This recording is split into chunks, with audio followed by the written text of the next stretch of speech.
Thank you everyone for joining us. So this is part of a series that I'm hosting with the support of PCA Wunwei, uh, in which we are sharing our knowledge for the whole built environment industry in Singapore and in the region as well. So essentially what we have are various topics that we will tackle every month. And then for this particular month, we are talking about sustainable design and data. Okay, so we are very happy to have with us today uh, Mr. Liang. Okay, um, he's currently a PhD candidate at SUTD, and his PhD thesis is generalized on data for design, and more specifically, with regards to environmental design principles. So what we have usually is that I will have a short presentation of the workflows in practice, and then uh, after that, Liang will follow up with his slides and sharing with you on his current research into using data for environmental design and as well as other design parameters to drive the final output. Okay, so without further ado, I'll just share with you some workflows that we have in our practice. Um, I am a principal at Liang Architects. So essentially, these are the slides that were shared last year as part of Archifest, because the theme for last year's Archifest was design evidence. And we felt that it was very important to share with the knowledge regarding how you can use evidence-based design principles to drive sustainable design within simple projects, just starting off small like landed houses, A&A reconstructions. Okay, so why evidence-based? So global warming is real and we should always optimize our designs to walk the talk. Now the technology is so prevalent such that we have data everywhere. Even using our cell phones, be it for Apple or Android, websites are constantly getting information about us. Social media is also constantly getting information about us. All of this data has been used to optimize what they show to us as well as what they advertise to us. Then why is it not that for our industry now, we should be using data that is readily available all around us. The environment is there for us to test and derive information in which we can optimize our built environment, how we can reduce our carbon footprint by understanding the existing environmental conditions and then developing correct interventions with our design.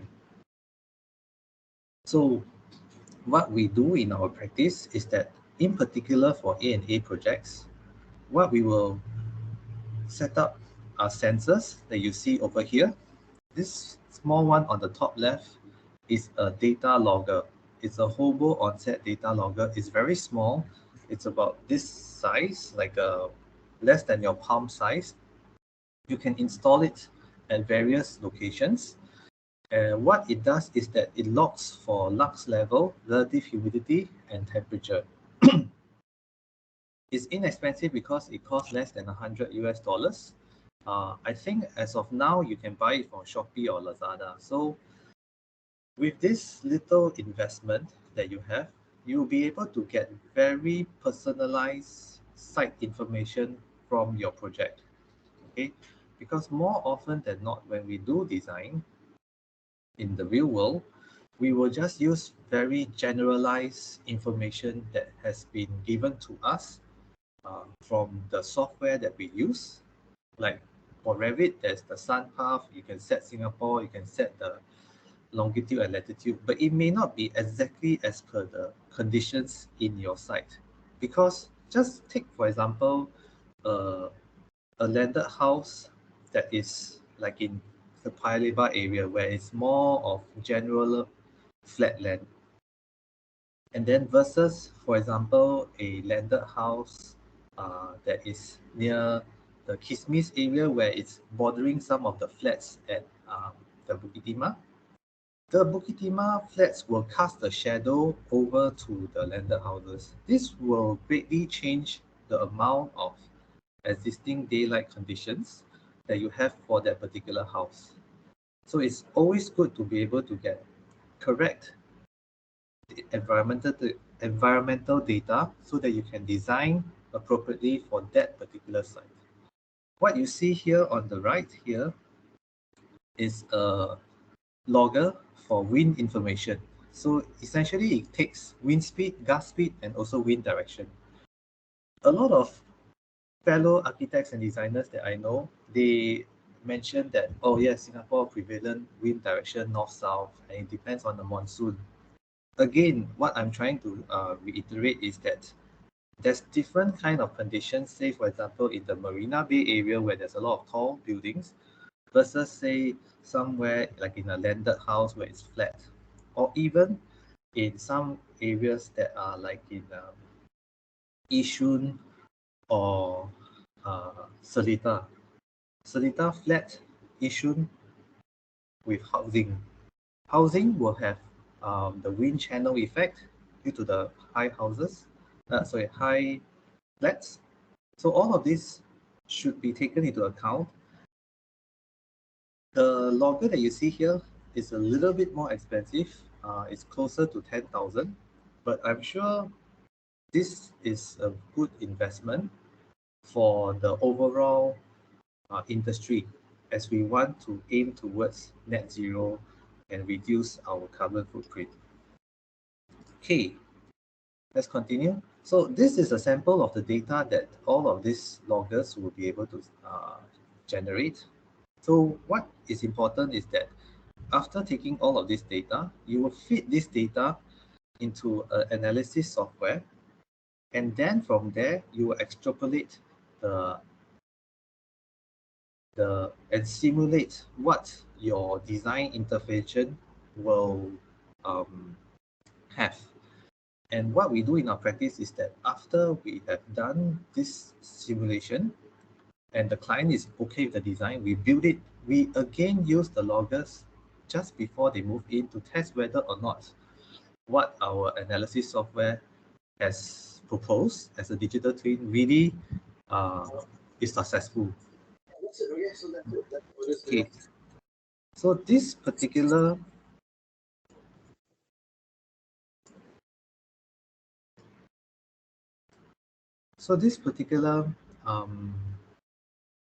project is at Totak. So we design it with passive design principles. Essentially, we want to drive the wind flow, and we do it by introducing an air well that has louvers on top. So this heats up the center part of the house, and it draws in circulation of the wind and the air around it. Okay.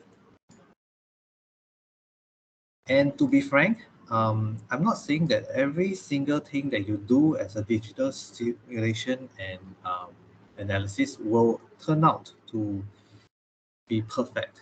So I'm very frank and honest. What has happened after we have done the testing with the completion of the project, we only see, say, for example, a 10% improvement to our overall project. It's not as if like it's totally as good as what the analysis software has told us, which was supposed to be more than 50% improvement, especially for the lux levels. For us, what you see here is just a 10% improvement because there's many variables that we have uh, in the real world, right? Okay. So just to share with you the software that is readily available in which you can use to do this on your own. We have Rhinoceros and Grasshopper, and this is a plugin called Ladybug. So we shared this workflow in the evidence-based design workshop I will not elaborate further because I only have 5 more minutes left before I hand over to Pan Liang. But we will be including this actual previous workshop as a link in our YouTube video of this particular session. So this particular session is being recorded. We will upload it onto the Practice Beam YouTube channel. And below that channel, I will include a link to this particular workshop that we have. And this particular workshop will share with you workflows in which we use Ladybug to do a solar radiation analysis on a particular site and then extrapolate that particular site information into the facade strategy of the design. Okay, so I will not go through this. What you see here is just to share with you. Right now, Rhinoceros is very integrated with the two prevalent BIM software. We have Revit on the left, where we have Rhino inside Revit. And then we have Graphisoft ArchiCAD, which has an integrated live connection. So all of these simulations that we do here can then be translated into Revit or ArchiCAD, and this saves a lot of workflow. So like what I was sharing with you earlier on in terms of the projects, with the initial design analysis and the digital twin, then we can effectively push forward into BIM software to be able to generate the tender documentation in a timely manner. And these are the examples of the particular workshop. And at the end of the workshop, what will happen is that we will generate this particular analysis that is responsive to the solar radiation values. So there will be an inverse relationship. The more solar radiation that there is, then the lower the height of the sunshade is, so that you let in less light and you reduce heat gain within the area below. Okay, so that's all that I have for my sharing today, right on track. So before I hand over to Pan Liang, I just want to let you know that the questions will come after Pan Liang has finished his sharing. So that will be around 12:30. Around 12:30, we will have a 15-minute of Q&A where you can come up with any questions, and then we will try to answer them as well as to the best of our knowledge. Okay, so I will stop sharing now and over to you, Pan Liang.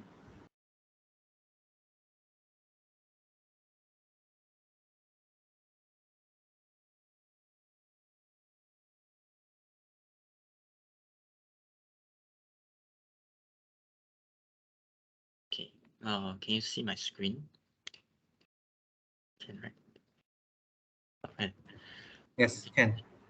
All right, so I think today my talk will be on the data and computational architecture, and specifically for sustainability. So I just passed my QE last week, and then now I'm officially a SUTD PhD candidate. Now, to begin, I think I talk about a little bit about my background and experiences in architecture. So during my master's, I actually worked on computational design, and then I interned at DP Sustainable Design to work on simulations like CFD, like daylighting and all that. And then I also, a part of my time was spent working a bit on design search for form finding and all that.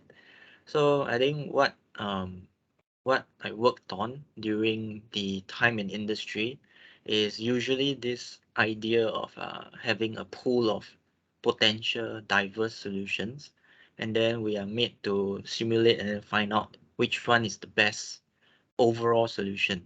So that is the very generic and very common practice nowadays. And so I think that if we look at it at a higher level, it's a like an optimization strategy. So usually we'll build that parametric model first, and then we'll define some form of sustainability goals for the particular context. And then lastly, we will select some good solutions based on the how it achieves the sustainability goal.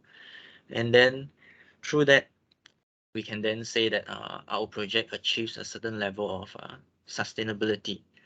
So if we then zoom out from this approach even more, what we see is that for the parametric model, it's answering the question of what logic is it that we are trying to explore? Are we looking at just purely squares or rectangles, or are we looking at the curve versus the straight lines? So that is the idea of the parametric model. So if we look at the sustainability goal, we have to define how do we want to measure this this goal that we want to have. So examples are like if the sunlight is reaching the building, do we measure it only on the facade or do we measure it based on the entire building? And so we have to think about all these ways of defining our goal. And then lastly, for the selection of solutions, it's also based on slightly a bit on personal preference, slightly a little bit on the overall direction of the project. And I think all this is suggesting a way where there's the computer side and then there's a bit of the human side as well.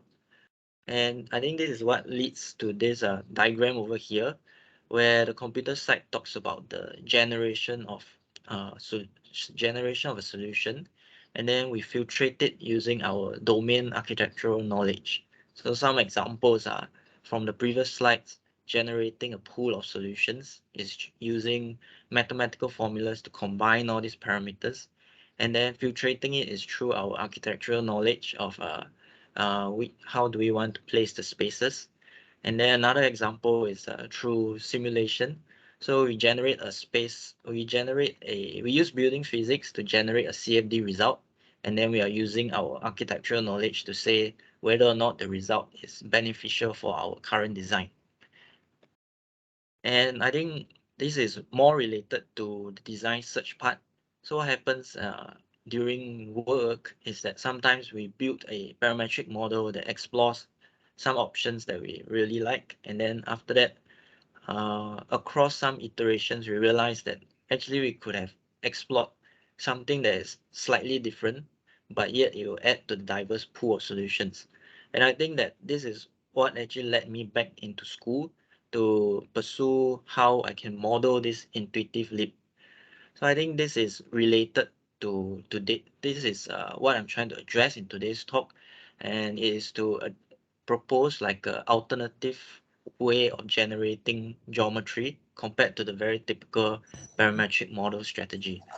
So my my idea or thesis is to have a common data structure that can empower computational design. So the idea just starts with having an artifact presented to a designer versus a computer. The designer can think of many diverse solutions because he can focus on a small part of the artifact, or he can imagine the artifact as a smaller part of a larger potential artifact. And then he can react based on the memory and all that. But then for the computer, it can only react based on whatever is input to it. So in this case, it can only react based on the points or the surfaces and all those whatnots. And I think the idea is to provide the computer with as much flexibility as possible. So in this case, when we sketch, when we build models, there is that ideation flexibility. We can change it on the spot. We can think of new ideas. So that is what I'm trying to imbue the computer with. So before describing that new strategy, I think we have to look at the current methods. So let's say this is a cube. It can be described as something called a genotype, and the parameters of the genotype are like the points, the lines of the surfaces, and this will describe how the cube is supposed to look like. It can also be described as a performance, and then you answer the question of whether or not it's good compared to others. And some examples are the energy, the space, or whether or not it looks nicer based on your own definition of the quality. But my thesis will be addressing a way to describe this cube as a phenotype. So this is a very unique question. So no matter how big this cube is, it will still be called a cube. And this is interesting because if we look at it in the three types of data spaces, in the general sense, as shown in the optimization strategy, the genotype is usually used to define the quantity of the solutions, so how diverse it is and how much of the space has been explored. The performance is used to define the quality of those solutions, so how well does this solution perform. So my proposal and the thesis is to address the phenotype description, and I think that this can lead to a smarter way of search, because now the computer can understand the geometry, and so as a result it can understand how the geometry links to the sustainability goals. So to now the next few slides will just address what this kind of phenotype description would look like. So for this case, if I can achieve a common phenotype description like a cube, then no matter how we arrive at this cube, it will all equate to this cube description. So this is the first characteristic of the description. The second characteristic is that since we can define the cube as the cube itself, it means that we can relate different parametric logic.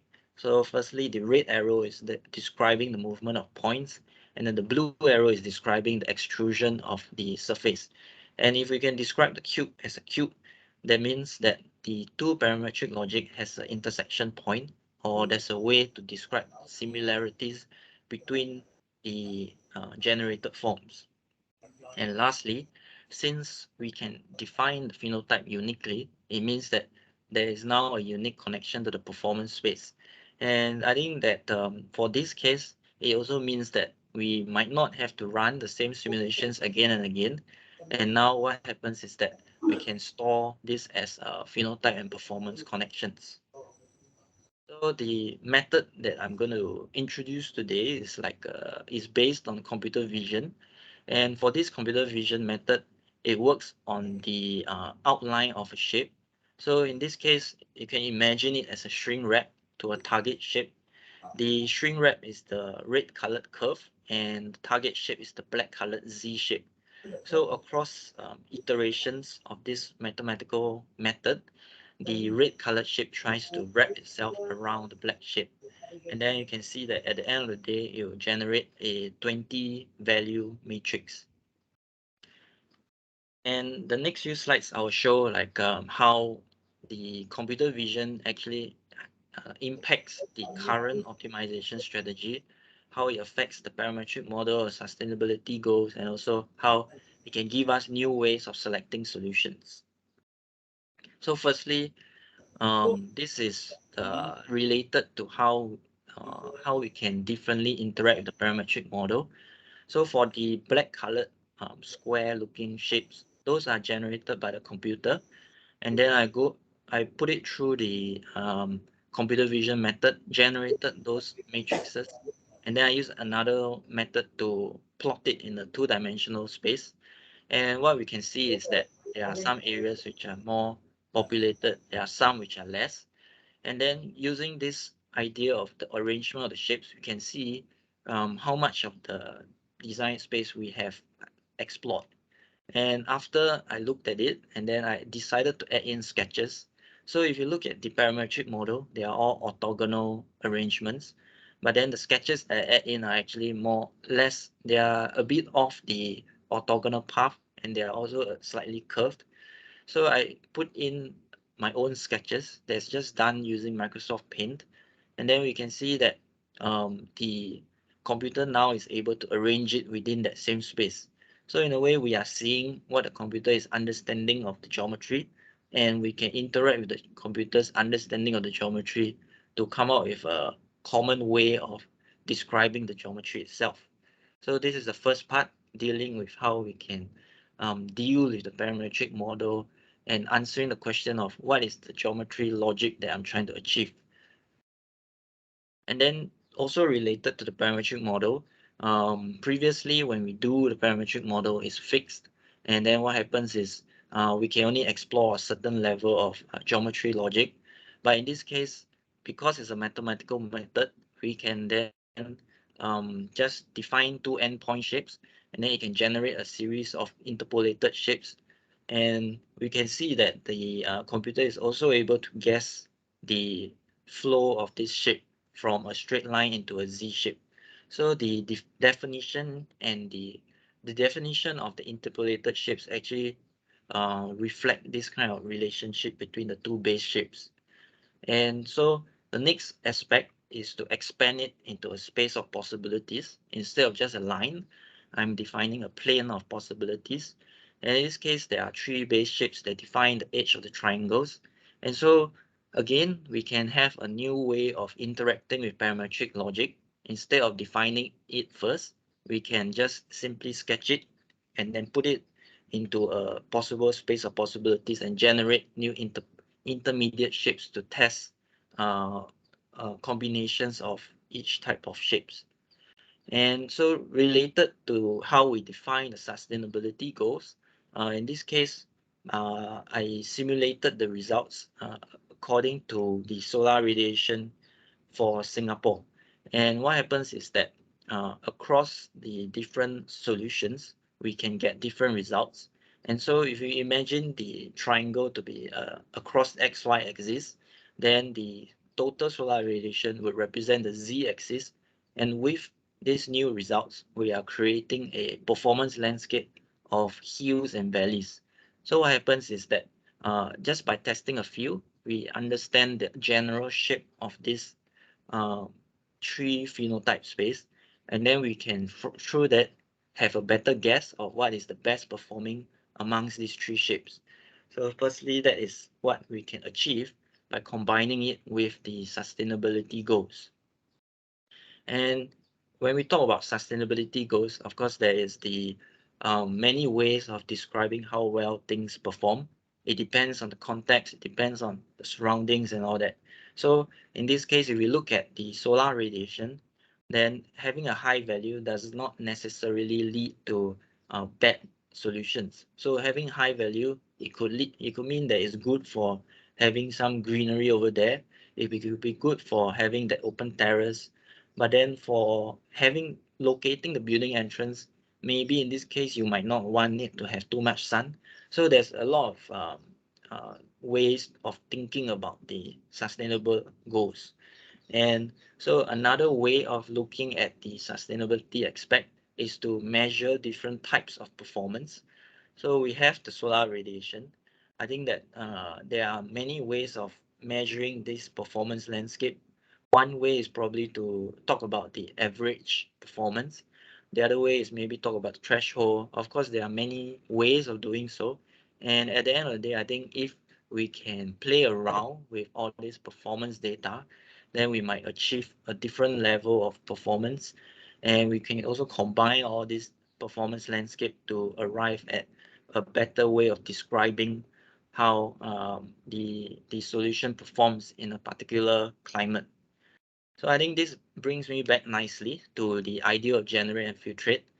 Generation of the results using the somewhat new method is also based on mathematical formulas, but to filter the results, we still require our understanding of spatial relationships and the spatial relationships to the performance space.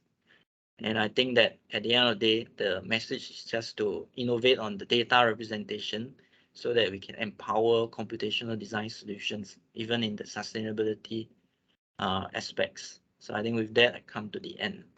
Thank you very much.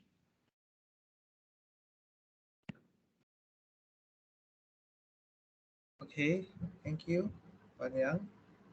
So now we are just right on time, 12:29 for our 15-minute Q&A session. So it's open. If you want to speak, just unmute your microphones. And if you feel shy or you just want to type, you can type in the chat, and I will voice out your questions to ask Anya regarding data.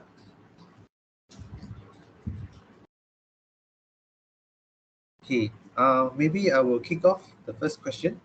So I've seen your computer vision will be able to quickly ascertain the phenotype from any sketch, be it from MS Paint, uh, or maybe just like a hand sketch that you scan inside, right? So do you see the possibilities whereby you can also integrate this from something that is already available, like ArcGIS? So maybe ArcGIS will give you all the outlines of the buildings in Singapore, and then you use this as a database for you to generate all the existing phenotypes that is in Singapore. Would that be possible to to do, Yeah. or is it too computationally intensive? Actually the methods are quite, the generation is quite fast, so it just takes a few seconds to generate. So just it's possible to do that. Oh, yeah. So actually, what you are proposing is quite a powerful tool because essentially it can be anything that a designer can dream of. It could be a potential thing, or it could be, like I mentioned, it could be something that is really existing, and then we can evaluate the existing building's performance, right? Because after Yep. it, the computer vision traces it out, like you said, you mentioned the shrink wrap. You just need to give it its z value, right, the height, and then after that, the proposed site conditions, and come up with the solution.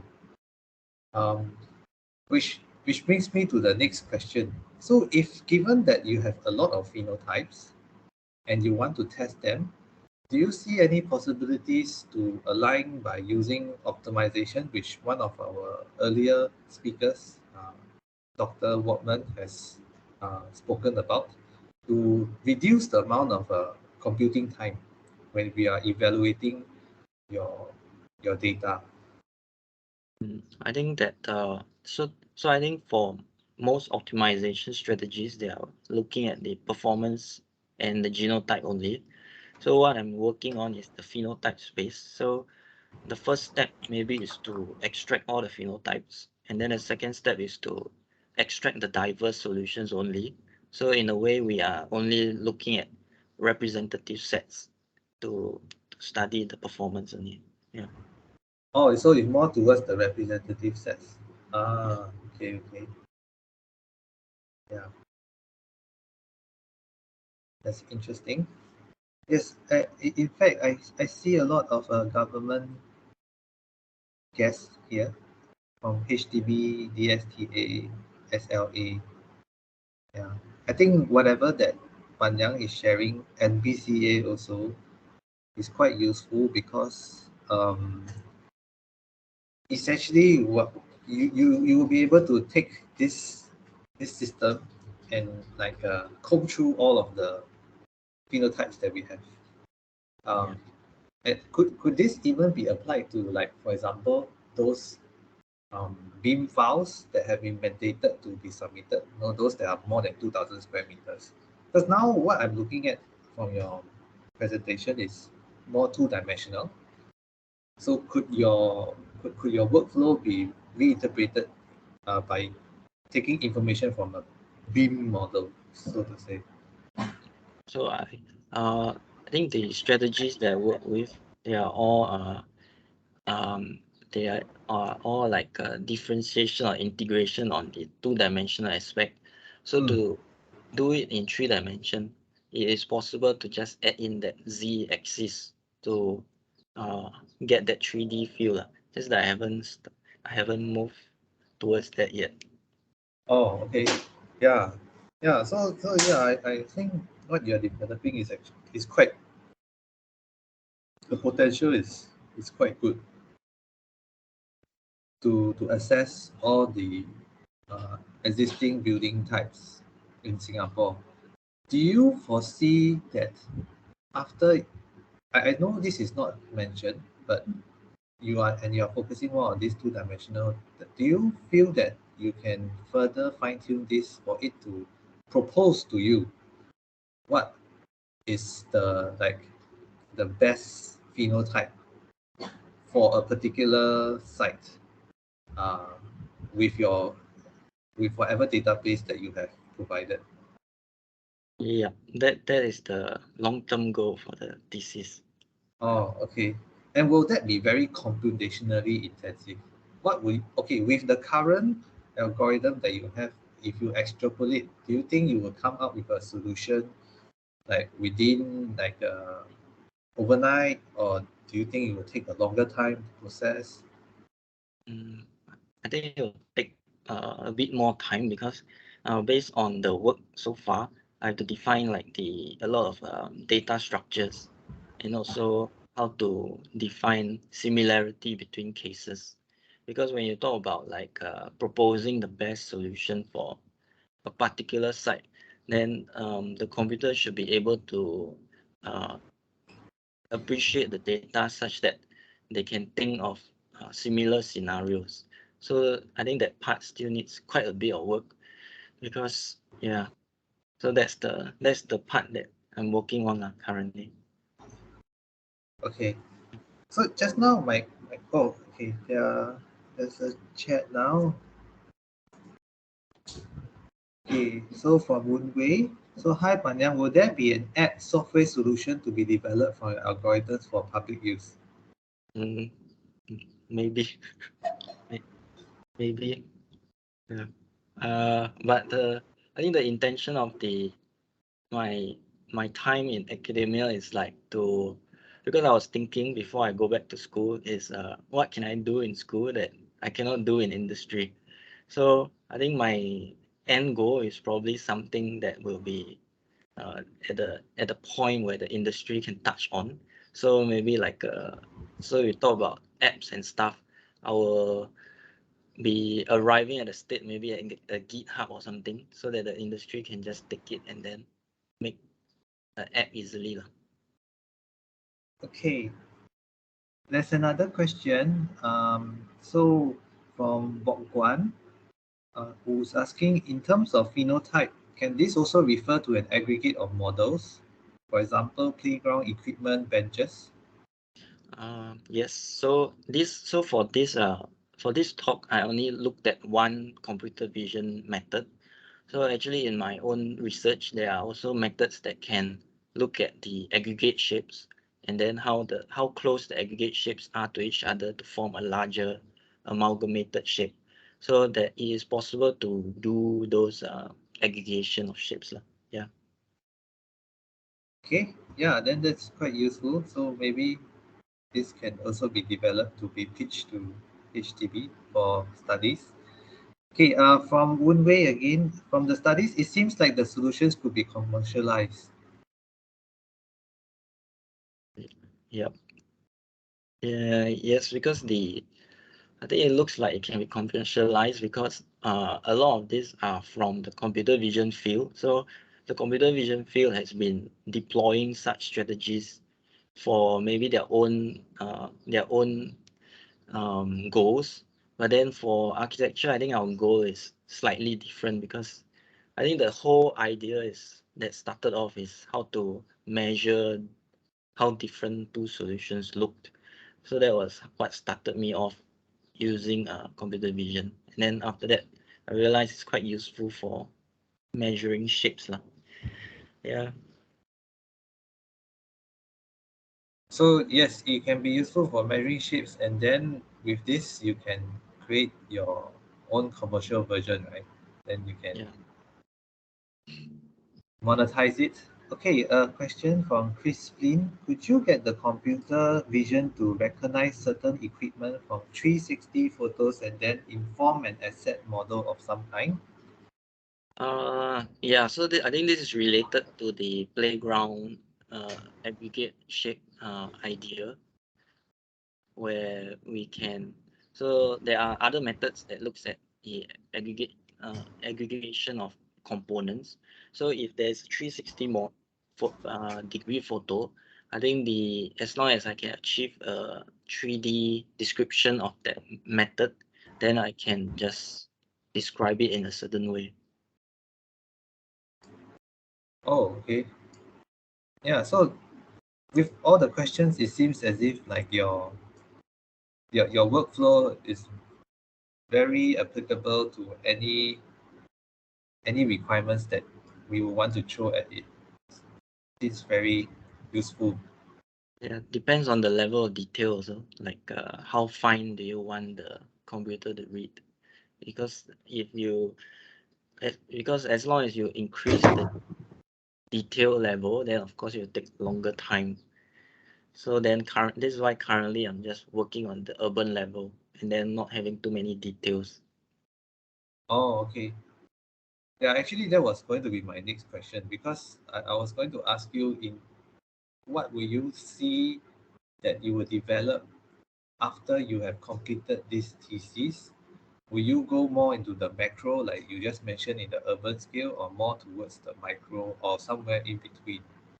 Mm. Because the possibilities are endless, right? For So you. I think for my thesis, I will be focusing on this method of search. So for the description of the models, you'll probably stay around this level, but I'm looking at how to define I think to work towards the goal of proposing solutions for a particular site.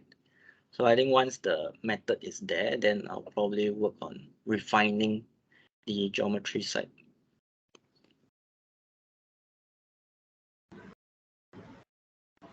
And then when you store so many phenotypes, right? Yep. How will you be able? Which means that your library has to be very big. You probably have to have like one server just Yep. absorbing all this information Yeah. with their corresponding environmental impact from there. Yeah, so for that, I think I'm imagining a scenario where let's say I have a lot of so-called phenotypes. Then what happens is that I might be able to categorize them first. So then the search is not across the entire library, but the Mm. search guided through hierarchies. Oh, yeah, yeah. I think that would be better. Okay, another question from Wunwei. Sounds like automation with AI. If the shapes were data-driven and supported by the computerized outcome, I suppose the architect's role may be defining the rule sets. If all were presets, how can the designers help to set the rules? I think for this, at the as an architect, when we design, then we are like describing our rules in the way of shapes. So when we sketch, we are like telling someone else, okay, this is what I imagine, and then I sketch it out. So what I'm trying to build is something that works with this idea of exploration. So so now in this case, using computer vision, we can interact with sketches immediately instead of having to define the rules as a parametric model. So I feel that this this act of architects setting these rules through sketches would still remain, and then you'll be empowered more because of computer vision.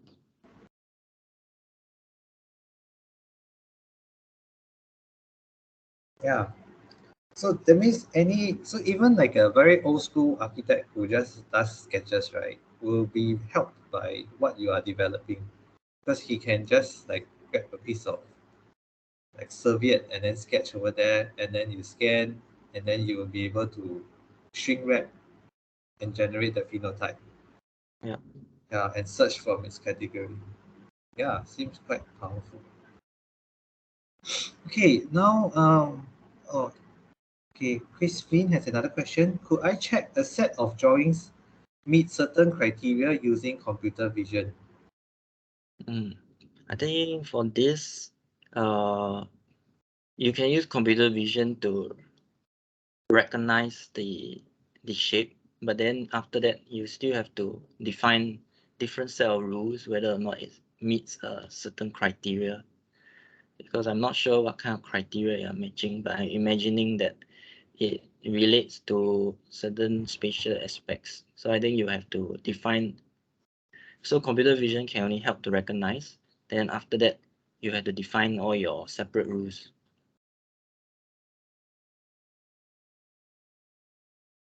Oh, he's mentioning BCA rules.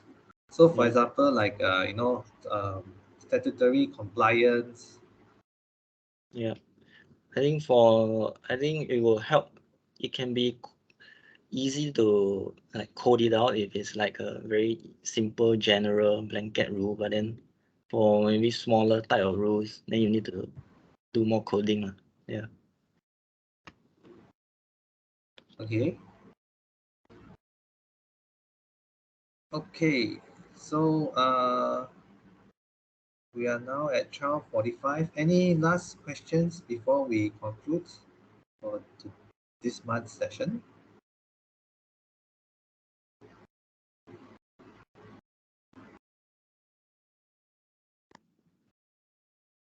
Okay.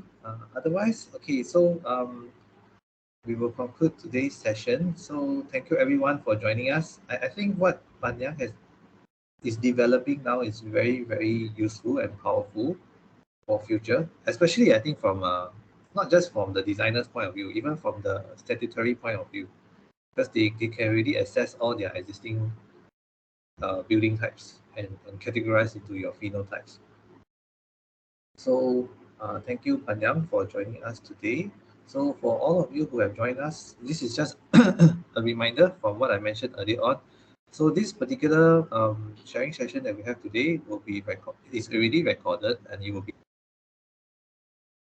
being YouTube channel that we have here. So feel free to join and then subscribe to that channel so that you can be posted of all of the earlier videos that we have had and our subsequent videos as well for the rest of this year. Okay, so the whole point of this is that we are trying to build up the community in which we use computational BIM design workflows for practice as well as research, so that we blend these two together so we have the most optimized approach to the built environment in Singapore. Okay, so thank you everyone. Thank you, Anyang again. Thank you, Woon Wei. Okay, so we'll see you next month. Okay, yes. And hope Anyang can pass very soon and then you can monetize your solutions. Yeah. Okay. See Thank you, you. thank you. See you. Bye. Thank you, everyone. Thank you. Bye bye. Thank you. Bye bye.